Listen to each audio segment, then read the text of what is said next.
Yeah. Is that gonna go? Oh, I'm right underneath the router.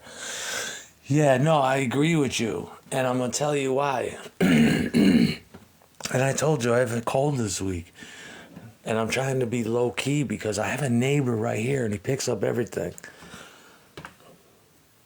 You want to know what's weird about my neighbor? He's really cool. I, I like this one. I'm gonna tell you, I like this one guy because he's just you don't ever see him or his girl. I don't know if it's his girlfriend or his friend, but he's just ultra chill, and so is she. And they have a beautiful fucking apartment right next to mine. It's fucking beautiful. I accidentally saw him there last week when I was getting gassed, but fucking, but yeah, no, yeah, I used to have business cards that said Reverend on them since I was 16 years old. There might still be some business cards of mine that say Reverend Aaron Roberts. Yeah, that's a long time ago, but that was my first professional name. I remember the adults doing that when I would be at the club and I would come up on stage and play with my father's bands and shit. They would say, "Ladies and gentlemen, we have the Reverend in the audience tonight," and they would give me a big warm up. I'm serious. And because it just stuck at the time, because I think around that time I was playing guitar in these bands. And I was learning from my father's guitar players, which is totally true. I mean, if you're my mother, you would know that. And I learned from them. And it was around the time of Jerry Falwell and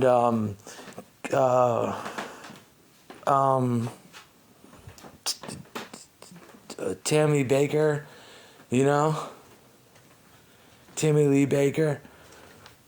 And it was around the time of Jessica Hallwell. Wasn't that her name? Oh God, I can't even remember.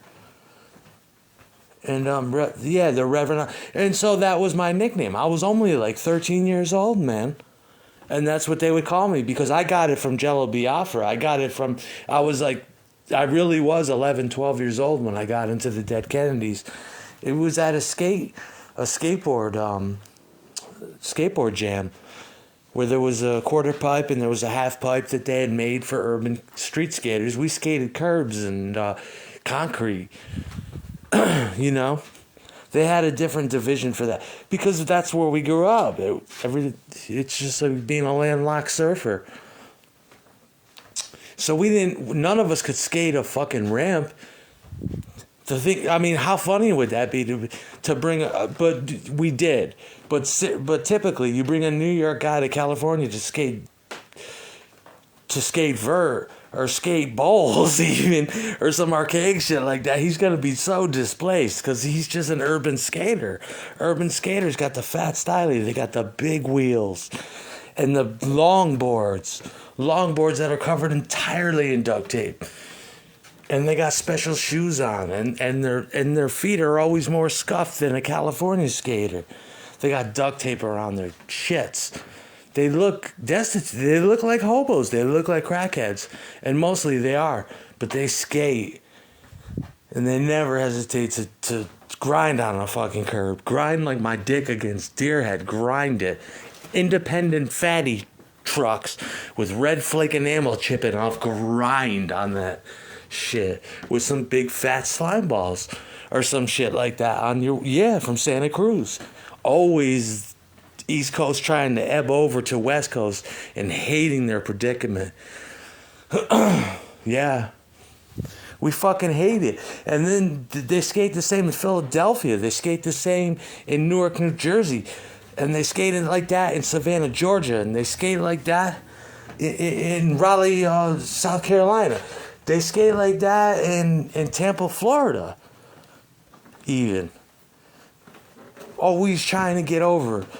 And then the Midwestern skaters are usually breadbasket skaters like that are usually the ones. But, yeah. Skate on that pussy. Just grind on it forever. Wasn't it? What the fuck were we talking about?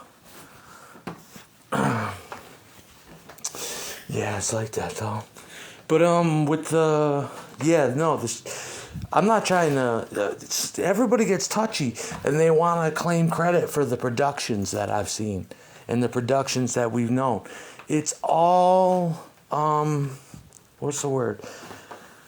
It's all the communal hoodoo, or just the voodoo. I accept it. Everyone accepts it. No one's complaining. Everyone accepts it. I'm in forever in praise of any kind of organized anything. That's the kind of person I am. So that's what I say when I talk about her. When I talk about her, yeah, she had it bad. She just did. It's not because you think, whoa, we're all fascinated with hers. It doesn't matter. It was the same as I got mine. Just different. That's all. It's just noteworthy. You know? That's all it is. It's just fucking noteworthy. People get touchy about it. It's like, why do you get touchy about the program? It's just the program.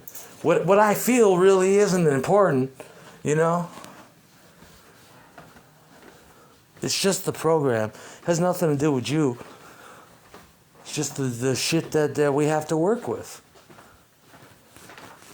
But I'm in praise of it. I'm enchanted with it, and the Europeans do have it worse than we do. It's a European thing.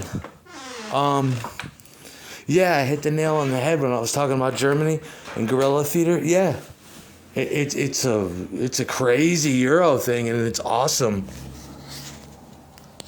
It's mind blowing, man. Tell me it isn't. It's fucking mind blowing, and it's worthy of study.